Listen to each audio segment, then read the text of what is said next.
ताज़ा तरीन वीडियोस के लिए चैनल को सब्सक्राइब करके बेल आइकन और ऑल नोटिफिकेशन पर क्लिक करें ताकि आपको मिले हर खबर सबसे पहले।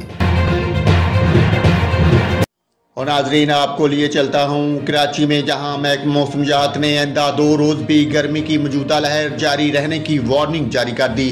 महकमा मौसमियात के मुताबिक कल ज़्यादा से ज़्यादा दर्जा हरारत 36.9 डिग्री सेंटीग्रेड रिकॉर्ड किया गया। कराची में जुमे और हफ्ते को भी मौसम गर्म तर और मरतूब रह सकता है। आज पारा 36 से 38 जबकि हफ्ते को 35 से 37 डिग्री सेंटीग्रेड तक जा सकता है। महकमा मौसमियात के मुताबिक हवाओं के रुख में तब्दीली से गर्मी की शिद्दत ज़्यादा महसूस की जाएगी। दिन के बेशतर हिस्से में मगरब से ज़मीनी हवाएं चलेगी, बाद में जनूब मगरब से समुद्री हवाएं भी चल सकती हैं। इसके अलावा महकमा मौसमियात के मुताबिक इस्लामाबाद समेत मुल्क के बेशतर बलाई इलाकों में आज मतला जुज़वी अबरआलूद रहेगा। इस्लामाबाद में आज आंधी और गरज चमक के साथ हल्की बारिश बूंदाबांदी की तवक्को है, जबकि पंजाब के बेशतर बलाई अजला में मतला जुज़वी अबरआलूद रहेगा।